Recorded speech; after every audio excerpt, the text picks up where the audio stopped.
मुंशी प्रेमचंद जी द्वारा रचित कहानी कवच में आप सभी का बहुत बहुत स्वागत है। तो आइए सुनते हैं कहानी कवच। बहुत दिन की बात है, मैं एक बड़ी रियासत का एक विश्वस्त अधिकारी था। जैसी मेरी आदत, मैं रियासत की धड़ेबंदियों से पृथक रहता, अपने काम से काम रखता, काजी की तरह शहर के संदेशों से दुबला ना होता था। महल में आए दिन नए नए शगुफे खिलते रहते थे, नए नए तमाशे होते रहते थे, नए नए षड्यंत्रों की रचना होती रहती थी। पर मुझे किसी पक्ष से सरोकार न था, किसी बात में दखल न देता, ना किसी की शिकायत करता, ना किसी की तारीफ। शायद इसलिए राजा साहब की मुझ पर कृपा दृष्टि रहती थी। राजा साहब शीलवान, दयालु, निर्भीक, उदार और कुछ स्वेच्छाचारी थे। रेजिडेंट की खुशामद करना उन्हें पसंद न था। जिन समाचार पत्रों से दूसरी रियायतें भयभीत रहती थीं और अपने इलाके में उन्हें आने न देती थीं, वे सब हमारी रियासत में बेरोक टोक आते थे। एक दो बार रेजिडेंट ने इस बारे में कुछ इशारा भी किया, लेकिन राजा साहब ने इसकी बिल्कुल परवाह न की। अपने आंतरिक शासन में वह किसी प्रकार का हस्तक्षेप न चाहते थे। इसलिए रेजिडेंट्स भी अपने मन में द्वेष पाले रहते थे, लेकिन इसका यह आशय नहीं कि राजा साहब प्रजा वात्सल्य, दूरदर्शी, नीति कुशल या मितव्ययी शासक थे। यह बात ना थी। वे बड़े ही विलास प्रिय, रसिक और दुर्व्यसनी थे। उनका अधिकांश समय विषय वासना की ही भेंट होता था। रनिवास में दर्जनों रानियां थीं, फिर भी आए दिन नई नई चिड़िया आती रहती थी। इस मद में लेश मात्र की किफ़ायत या कंजूसी ना की जाती थी। सौंदर्य की उपासना उनका गौण स्वभाव सा हो गया था। इसके लिए वह दीन और ईमान तक की हत्या करने तैयार रहते थे। वे स्वच्छंद रहना चाहते थे, और चूंकि सरकार उन्हें बंधनों में डालना चाहती थी, वे उन्हें चिढ़ाने के लिए ऐसे मामलों में असाधारण अनुराग और उत्साह दिखाते थे, जिनमें उन्हें प्रजा की सहायता और सहानुभूति का पूरा विश्वास होता था। इसलिए प्रजा उनके दुर्गुणों को भी सद्गुण समझती थी, और अखबार वाले भी सदैव उनकी निर्भीकता और प्रजा प्रेम के राग अलापते रहते थे। इधर कुछ दिनों के से एक पंजाबी औरत रनिवास में दाखिल हुई थी। उसके विषय में तरह तरह की अफवाहें फैली हुई थीं। कोई कहता था मामूली वेश्या है, कोई एक्ट्रेस बतलाता था, कोई भले घर की लड़की। न वह बहुत रूपवती थी, न बहुत तरदार। फिर भी राजा साहब उस पर दिलो जान से फिदा थे। राजकाज में उन्हें यूं ही बहुत प्रेम न था, मगर अब तो वे उसी के हाथों बिक गए थे। वही उसके रोम रोम में व्याप्त थी। उसके लिए एक नया राजप्रसाद बन रहा था। नित नए नए उपहार आते रहते थे। भवन की सजावट के लिए यूरोप से नई नई सामग्रियां मंगवाई थीं। उन्हें गाना और नाचना सिखाने के लिए इटली, फ्रांस और जर्मनी के उस्ताद बुलाए गए थे। सारी रियासत में उसी का डंका बजता था। लोगों को आश्चर्य होता था कि इस रमणी में ऐसी कौन सा गुण है जिसने राजा साहब को उसका आसक्त और आकर्षित कर रखा है। एक दिन रात को मैं भोजन करके लेटा ही था कि राजा साहब ने याद फरमाया। मन में एक प्रकार का संशय हुआ कि इस समय न मालूम क्यों मेरी तबली हुई है। मैं राजा के अंतरंग मंत्रियों में से ना था, इसलिए भय हुआ कि कहीं कोई विपत्ति तो नहीं आने वाली है। रियासतों में ऐसी दुर्घटनाएं अक्सर होती रहती हैं कि जिसे प्रातःकाल राजा साहब के बगल में बैठे हुए देखिए, उसे संध्या समय अपनी जान लेकर रियासत से बाहर भी देखने में आया है। मुझे संदेह हुआ किसी ने मेरी शिकायत तो नहीं कर दी। रियासतों में निष्पक्ष रहना भी खतरनाक है। ऐसे आदमी का अगर कोई शत्रु नहीं होता तो कोई मित्र भी नहीं होता। मैंने तुरंत कपड़े पहने और मन में तरह तरह की दुष्कल्पनाएं करता हुआ राजा साहब की सेवा में उपस्थित हुआ। लेकिन पहली ही निगाह में मेरे सारे संशय मिट गए। राजा साहब के चेहरे पर क्रोध की जगह विषाद और नैराश्य के भाव रंग झलक रहे थे। आंखों में एक विचित्र याचना झलक रही थी। मुझे देखती उन्होंने कुर्सी पर बैठने का इशारा किया और बोले, क्यों जी सरदार साहब, तुमने कभी प्रेम किया है? किसी के प्रेम में अपने आप को खो बैठे हो? मैं समझ गया कि इस वक्त अदब और लिहाज की ज़रूरत नहीं। राजा साहब किसी व्यक्तिगत विषय में मुझसे सलाह करना चाहते हैं। न संकोच होकर बोला, दीन बंधु, मैं तो कभी इस जाल में नहीं फंसा। राजा साहब ने मेरी तरफ खास दान बढ़ाकर कहा, तुम बड़े भाग्यवान हो। अच्छा हुआ कि तुम इस जाल में नहीं फंसे। यह आंखों को लुभाने वाला सुनहरा जाल है, यह मीठा किंतु घातक विषय। यह वह मधुर संगीत है जो कानों को तो भला मालूम होता है पर हृदय को चूर चूर कर देता है। यह वह माया मृग है जिसके पीछे आदमी अपने प्राण ही नहीं अपनी इज्जत तक खो बैठता है। इन्होंने गिलास में शराब उड़ेली और चुस्की लेकर बोले, जानते हो मैंने इस सरफराज के लिए कैसी कैसी परेशानियां उठाई। मैं इसके भौहों के एक इशारे पर अपना यह सिर इसके पैरों पर रख सकता था, यह सारी सियासत उसके चरणों पर अर्पित कर सकता था। इन्हीं हाथों में मैंने यह पलंग बिछाया है, उसे हुक्का भर भर कर पिलाया है, उसके कमरे में झाड़ू लगाई है। वह पलंग से उतरती थी तो मैं उसकी जूती सीधी करता था। इस खिदमत गुजारी में मुझे कितना आनंद प्राप्त होता था तुमने बयान नहीं कर सकता। मैं उसके सामने जाकर उसके इशारे का गुलाम हो जाता था। प्रभुता और रियासत का गुरूर मेरे दिल से लुप्त हो जाता था। उसकी सेवा शुश्रूषा में मुझे तीन लोक का राज मिल जाता था। पर यह जालिम ने हमेशा मेरी उपेक्षा की। शायद वह मुझे अपने योग ही नहीं समझती थी। मुझे अभिलाषा ही रह गई कि वह एक बार अपनी उन मस्तानी रसीली आँखों से, एक बार उन इंगुत भरे हुए होंठों से मेरी तक मुस्कुराती। मैंने समझा था शायद वह उपासना की ही वस्तु है, शायद उसे इन रहस्यों का ज्ञान नहीं। हाँ, मैंने समझा था शायद अभी अल्हड़पन उसके प्रमोदगारों पर मोहर लगाए हुए है। मैं इस आशा से अपने व्यथित हृदय को तस्कीन देता था कि कभी तो मेरी अभिलाषाएं पूरी होंगी, कभी तो उसकी सोई हुई कल्पना जागेगी। राजा साहब एकाएक चुप हो गए, फिर कदे आदम शीशे की तरफ देखकर शांत भाव से बोले, मैं इतना कुरूप तो नहीं हूँ कि कोई रमणी मुझसे इतनी घृणा करे। राजा साहब बहुत ही रूपवान आदमी थे। ऊंचा कद था, भरा हुआ बदन, सेव का सा रंग चेहरे से तेज झलकता था। मैंने निर्भीक होकर कहा, इस विषय में तो प्रकृति ने हुजूर के साथ बड़ी उदारता के साथ काम किया है। राजा साहब के चेहरे पर एक क्षीण उदास मुस्कुराहट दौड़ गई, मगर फिर वही नैराश्य छा गया। बोले, सरदार साहब, मैंने इस बाजार की खूब सैर की है। सम्मोहन और वशीकरण के जितने लड़के हैं उन सबों से परिचित हूँ, मगर जिन मंत्रों से मैंने अब तक हमेशा विजय पाई है वे सब अवसर पर निरर्थक सिद्ध हुए। अंत को मैंने यह निश्चय किया कि कुआं ही अंधा है, इसमें प्यास को शांत करने का सामर्थ्य नहीं। मगर शोक कल मुझ पर इस निष्ठुरता और उपेक्षा का रहस्य खुल गए। आह, काश यह रहस्य कुछ दिन और मुझसे छिपा रहता, कुछ दिन और मैं इसी भ्रम में, इसी अज्ञान अवस्था में पड़ा रहता। राजा साहब का चेहरा एकाएक कठोर हो गया, उन शीतल नेत्रों में ज्वाला सी चमक उठी। बोले, देखिए ये पत्र जो कल गुप्त रूप से मेरे सामने लाए गए, मैं इस वक्त इस बात की जांच पड़ताल करना व्यर्थ समझता हूँ कि ये पत्र मेरे पास किसने भेजे, उसे ये कहाँ मिले। अवश्य ये सरफराज की अहित कामना के इरादे से भेजे गए होंगे। मुझे तो केवल यह निश्चित करना है कि ये पत्र असली हैं या नकली। मुझे तो उसके असली होने में अणुमात्र का संदेह नहीं। मैंने सरफराज की लिखावट देखी है, उसकी बातचीत के अंदाज से अनभिज्ञ नहीं हूँ। उसकी जबान पर जो वाक्य चढ़े हुए हैं उन्हें खूब जानता हूँ। इन पत्रों की वही लिखावट है। कितनी भीषण परिस्थिति है। इधर मैं तो एक मधुर मुस्कान, एक मीठी अदा के लिए तरसता हूँ, उधर प्रेमियों के नाम प्रेम पत्र लिखे जाते हैं, वियोग वेदना का वर्णन किया जाता है। मैंने इन पत्रों को पढ़ा है, पत्थर सा दिल करके पढ़ा है, खूब घोंट पी पी कर पढ़ा है और अपनी बोटियों की नोच नोच कर पढ़ा है। आँखों से रक्त की बूंदें निकल निकल आई हैं। यह दगा, यह त्रिय चरित्र मेरे महल में रहकर मेरी कामनाओं को पैरों से कुचल कर, मेरी आशाओं को ठुकरा कर ये कीड़ाएँ होती हैं।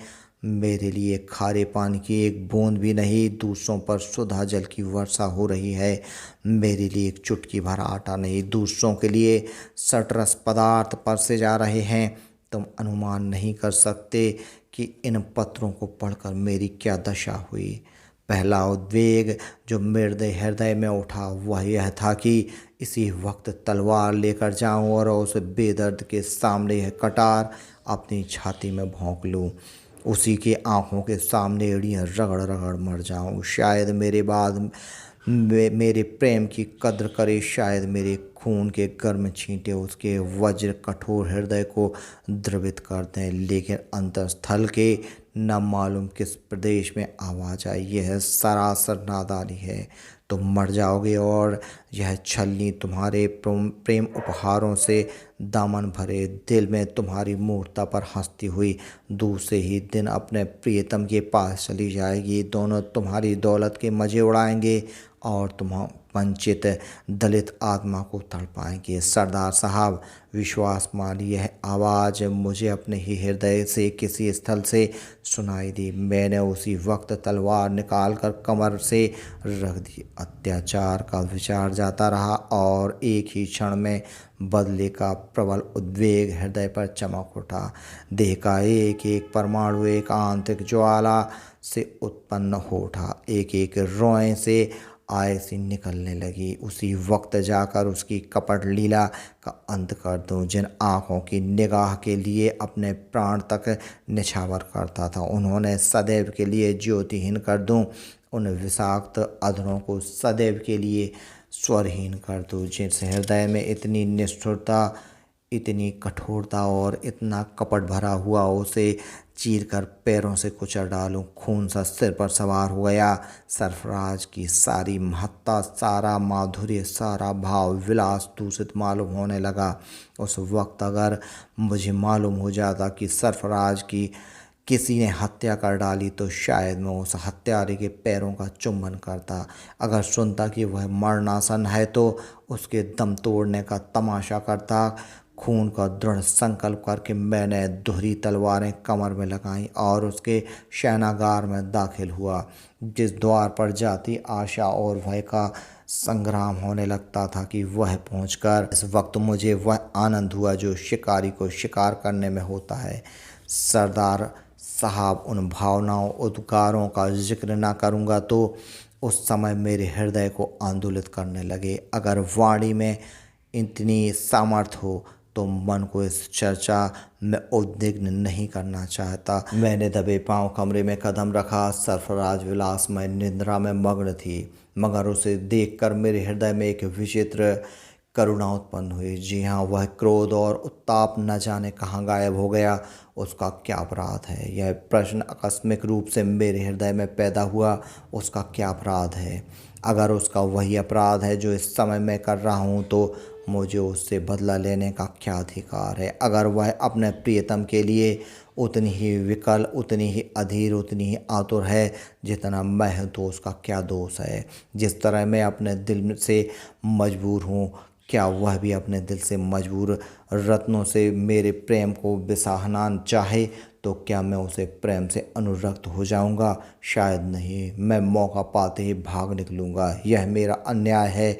अगर मुझ में वह गुण होते जो उसके अज्ञात प्रियतम में हैं तो उसकी तबीयत क्यों मेरी ओर से आकर्षित न होती? मुझ में वे बातें ना हैं कि मैं उनका जीवन सर्वस्व बन सकूं।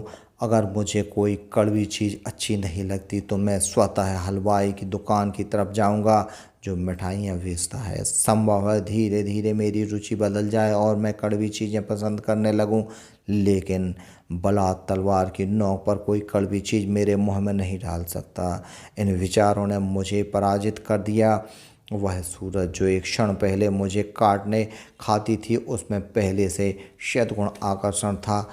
अब तक मैंने उसको निद्रा मग्न न देखा था। निद्रा अवस्था में उसका रूप और भी निष्कलंक और अनिंद मालूम हुआ। जागृति में निगाह कभी आँखों के दर्शन करती, कभी अधरों के, कभी कपोलों के। इस नींद में उसका रूप अपनी संपूर्ण कलाओं से चमक रहा था। रूप छटा था कि दीपक जल रहा था। राजा साहब ने फिर प्याला मुंह से लगाया और बोले, सरदार साहब, मेरा जो शंडा हो गया, जिसके प्रेम हो गया उसके द्वेष नहीं हो सकता, चाहे वह हमारे साथ कितना ही अन्याय क्यों ना करे। जहाँ प्रेमी के हाथों कत्ल हो, वहाँ समझ लीजिए कि प्रेम ना था, केवल विषय लालसा थी। मैं वहाँ से चला आया, लेकिन चित्र किसी तरह शांत नहीं होता। मैंने क्रोध को जीतने की भरसक कोशिश की, मगर असफल रहा। जब तक वह शैतान जिंदा है, मेरे पहलू में एक कांटा खटकता रहेगा, मेरी छाती पर सांप लौटता रहेगा। वही काला नागफन उठाए हुए उस रत्न राशि पर बैठा हुआ है, वही मेरे और सरफराज के बीच में लोहे की दीवार बना हुआ है, वही इस दूध की मक्खी है। उस सांप का सिर कुचलना होगा। जब तक मैं अपनी आंखों से उसकी धज्जियां बिखरते न देखूंगा, मेरी आत्मा को संतोष ना होगा। परिणाम की कोई चिंता नहीं, कुछ भी हो, मगर उस नर पिशाच कहे जहन्नुम में दाखिल करके दम लूँगा। यह कहकर राजा साहब ने मेरी ओर प्रश्नपूर्ण नेत्रों को देखकर कहा, बतलाइए, आप मेरी क्या मदद कर सकते हैं। मैंने विस्मय से कहा, मैं। राजा साहब ने मेरा उत्साह बढ़ाते हुए कहा, हाँ, आप जानते हैं मैंने इतने आदमियों को छोड़कर आपको क्यों अपना विश्वास पात्र बनाया और क्यों आपसे यह भिक्षा मांगी। यहाँ ऐसे आदमियों की कमी नहीं जो मेरा इशारा पाते ही उस दुष्ट के टुकड़े उड़ा देंगे, सरे बाजार उसे रक्त के भूमि को रंग से रंग देंगे। जी हाँ, एक इशारे में उसकी हड्डियों का बुरादा बना देंगे, उसके नहों में कीलें ठुकवा सकता हूँ। मगर मैंने उसको छोड़कर आपको छांटा। जानते हो क्यों? इसलिए कि मुझे तुम्हारे ऊपर विश्वास है, वह विश्वास जो मुझे अपने निकटतम आदमियों पर नहीं है। मैं जानता हूँ कि तुम्हारे हृदय में यह भेद उतना ही गुप्त रहेगा जितना मुझे विश्वास ही प्रलोभन अपनी चरम शक्ति का उपयोग करके भी तुम्हें नहीं डिगा सकता। पाशविक अत्याचार भी तुम्हारे कंधों को नहीं खोल सकते। तुम बेवफाई ना करोगे, दगा ना करोगे, इस अवसर से अनुचित लाभ ना उठाओगे। जानते हो इसका पुरस्कार क्या होगा? इस विषय में तुम कुछ शंका ना करो। मुझ में और चाहे कितनी ही दुर्गुण हो, कृतज्ञता का दोष नहीं है। बड़े से बड़ा पुरस्कार जो मेरे अधिकार में है, वह तुम्हें दिया जाएगा। मनसब, जागीर, धन, सम्मान सब तुम्हारी इच्छानुसार दिया जाएगा। इसका संपूर्ण अधिकार तुमको दिया जाएगा, कोई दखल ना देगा। तुम्हारी महत्वाकांक्षा को उच्चतम शिखर पर उड़ने की आज़ादी होगी। तुम खुद फरमान लिखोगे और मैं उस पर आंखें बंद करके दस्तखत करूंगा। बोलो, कब जाना चाहते हो? उसका नाम और पता इस कागज़ पर लिखा हुआ है, उसे अपने हृदय पर अंकित कर लो और कागज़ फाड़ डालो। तुम खुद समझ सकते हो कि मैंने कितना बड़ा भार तुम्हारे ऊपर रखा है। मेरी आबरू, मेरी जान तुम्हारी मुट्ठी में है। मुझे विश्वास है कि तुम इस काम को सुचारू रूप से पूरा करोगे। जिन्हें अपना सहयोगी बनाओगे वे भरोसेमंद आदमी होंगे।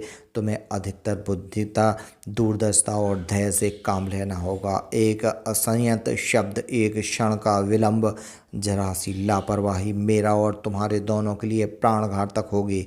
दुश्मन घात में बैठा हुआ है। कर तो डर, ना कर तो डर का मामला है। यूं ही गद्दी से उतारने के मंसूबे सोचे जा रहे हैं। इस रहस्य के खुल जाने पर क्या दुर्गति होगी, इसका अनुमान तुम आप कर सकते हो।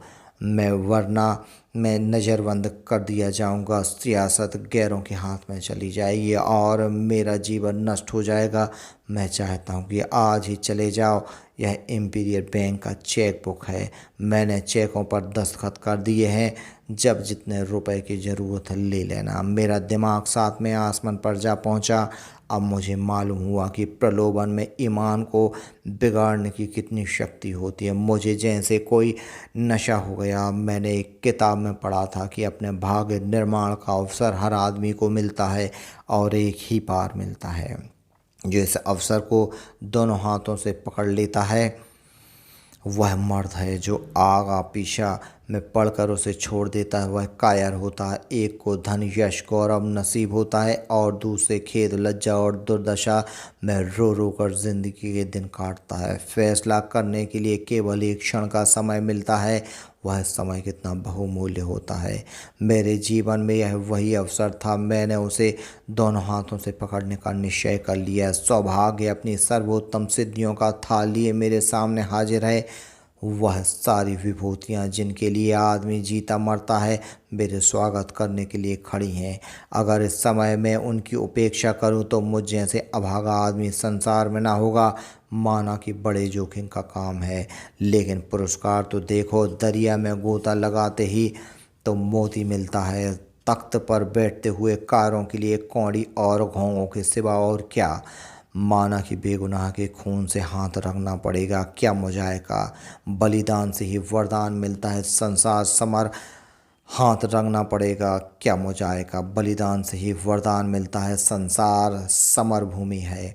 यहाँ लाशों को जीना बनाकर उन्नति के शिखर पर चढ़ना पड़ता है। खून के नालों में तैरकर ही विजय तट मिलता है। संसार का इतिहास देखो, पुरुषों का चरित्र रक्त के अक्षरों ने लिखा हुआ है। वीरों ने सदैव खून के दरिया में गोते लगाए हैं, खून की होलियां खेली हैं।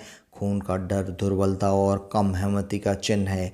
कर्मयोगी की दृष्टि लक्ष्य पर रहती है, मार्ग पर नहीं, शिखर पर रहती है, मध्यमवर्ती चट्टानों पर नहीं। मैंने खड़े होकर अर्ज की, गुलाम इस खिदमत के लिए तैयार है। राजा साहब ने सम्मान की दृष्टि से देखकर कहा, मुझे तुमसे यही आशा थी। तुम्हारा दिल कहता है कि यह काम पूरा कराओगे, मुझे विश्वास है, मेरा भी यही विचार था। देखो, एक एक क्षण का समाचार भेजते रहना। ईश्वर ने चाहा तो हुजूर को शिकायत का कोई मौका ना मिलेगा। ईश्वर का नाम ना लो, ईश्वर ऐसे मौके के लिए नहीं है। ईश्वर की मदद उस वक्त मांगो जब अपना दिल कमज़ोर हो। जिसकी बाहों में शक्ति, मन में विकल्प, बुद्धि में बल और साहस है, वह ईश्वर का आश्रय क्यों ले।